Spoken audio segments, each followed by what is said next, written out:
As we all know, pirates were quite merciless in their expeditions, plundering cities and ships alike with little to no remorse for those they encountered. However, there was one pirate lord whose ruthlessness knew no bounds. This woman not only pillaged on riches, but she also plundered on men, leaving none untouched by her unforgiving gaze. So who is this merciless yet intriguing woman? Welcome to our channel, where today we will unveil the fearless pirate queen of the South China Sea, Qing Shi. We'll be taking a deep dive into her life, finding out how she went from being an ordinary prostitute to becoming the ruthless pirate lord. So without further ado, let's set sail on this journey through time and discover the captivating tale of Qing Shi, the fearless pirate queen of the South China Sea. In the 18th century, the South China Sea was a dangerous place for sailors to traverse. Storms, piracy and warring Chinese junk were just some of the dangers that lurked beneath the waves. But amidst this chaos, one name struck fear into the hearts of sailors, Qing Shi. She was known as the Pirate Queen of the South China Sea, and her exploits have been immortalized in books, films, and television shows. Qing Shi was born in 1716 and grew up in a small village in China. Her father was a poor farmer and her mother was a lowly servant. When Qing Shi was just 12 years old, her parents died and she was left to fend for herself. She soon found herself in the clutches of a local gang of pirates who forced her into sexual slavery. But Qing Shi was no ordinary woman. She was strong-willed and resourceful, and she soon found a way to escape her captors.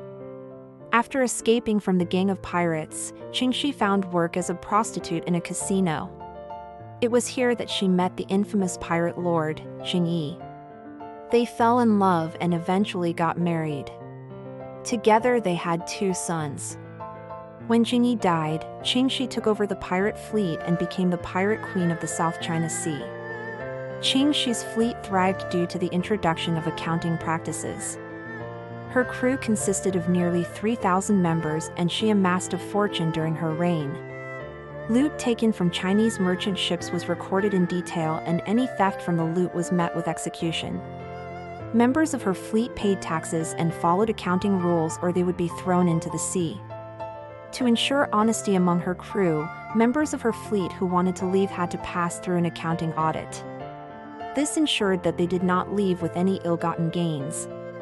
If caught stealing, they were locked in a wooden box as punishment, sometimes left to die of starvation. Loot had to be registered before redistribution, and disobedience meant leaving the fleet without your head. Her fleet primarily targeted Chinese merchant ships traveling between Guangzhou and Hong Kong. Loot from these ships was registered before redistribution, and disobedience meant leaving the fleet without your head. Interestingly, despite her fearsome reputation, Qing Shi offered her victims 3 choices when she captured their ships. The first choice was death, either by sword or by drowning. The second choice was to join her fleet. And the third option was to surrender the ship and treasure and live. Most chose to surrender, hoping for mercy, but Qing Shi rarely offered it. Instead, she chained them to the mast of their ship, leaving them to die of starvation and thirst. Some stories say she even used the skulls of the executed as makeshift cups for drinking. However, one story stands out as an example of her supposed mercy. A young Chinese official named Qin Wu was captured by Qing Shi's fleet in 1741. He was given the option to join her fleet, commit suicide, or be put to death. Moved by his poetry, Qing Shi allowed him to live and even gave him a noble title and granted him noble status. In return, Qin Wu helped Qing Shi reform the accounting practices of her fleet, and he became her consort. Eventually, she bestowed upon him the title of Marquis of the Sea. While many may see Qing Shi as a merciless pirate, some argue that she was a symbol of resistance against the corrupt Chinese government of her time. She targeted Chinese merchant ships and offered her victims a chance to live if they surrendered, which most did. By offering this chance, she gave people an opportunity to escape the clutches of the corrupt officials. Many argue that her actions were justified considering the atrocities committed by the Chinese government at the time. They say she was a Robin Hood-type figure who stole from the rich and gave to the poor. Another reason why some people saw Qing Shi as a hero was because of her accounting practices. She kept detailed records of loot taken from merchant ships and ensured that any theft from the loot was punished severely. Members of her fleet paid taxes and followed accounting rules, or they were thrown into the sea. Some argue that these practices made her fleet more efficient and less prone to infighting, which was common among other pirate fleets. But what happened to the pirate queen after her rise to power? How did her story come to an end? Well, let's find out in part 2. Jing Qinggong, also known as Koxinga, was a Chinese pirate lord who terrorized the South China Sea during the late Ming and early Qing dynasties. His fleet thrived due to the introduction of accounting practices. He kept detailed records of loot taken from merchant ships and ensured that any theft from the loot was punished severely. Members of his fleet paid taxes and followed accounting rules, or they were thrown into the sea. Loot had to be registered before redistribution, and disobedience meant leaving the fleet without your head. Despite his accounting skills, Jing Qinggong's fleet remained hidden and he avoided direct confrontation with the Chinese Navy.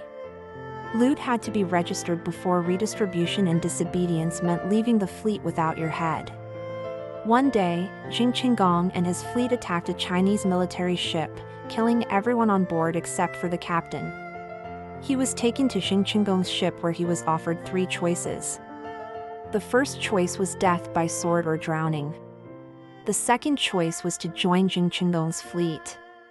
And the third option was to surrender the ship and treasure and live.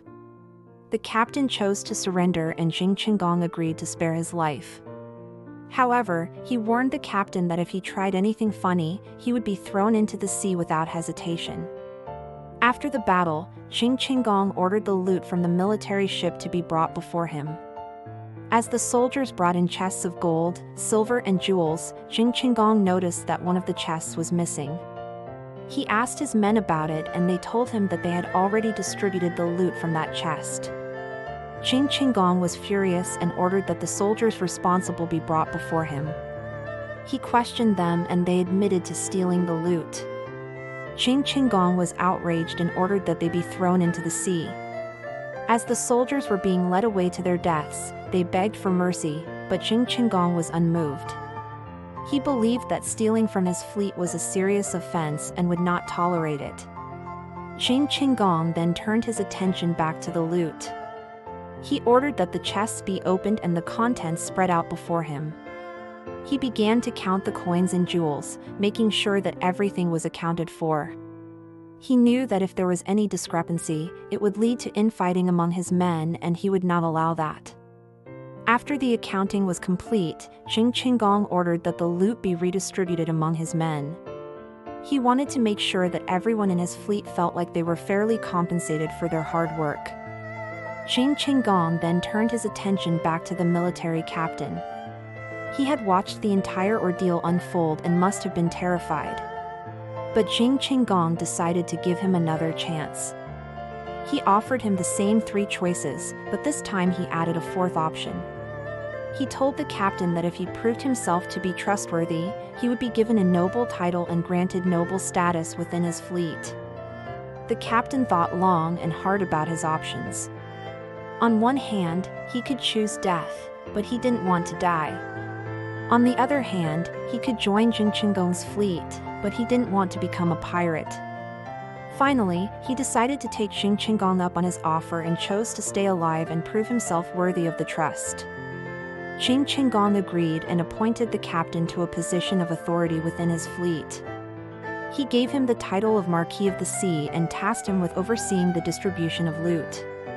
Over time, the captain proved to be a trustworthy and capable leader, and Jing Qinggong came to rely on him heavily. The 2 men developed a strong bond and became close friends. In the end, the captain chose wisely and saved his own life by staying with Jing Qinggong. He went on to become a powerful and respected member of the pirate fleet and lived a life of luxury and power until his eventual demise. So what do you think of Qing Shi's ruthless yet intriguing story? Let us know in the comments below. And don't forget to like and subscribe for more such amazing content. Thanks for watching, and we'll see you next time.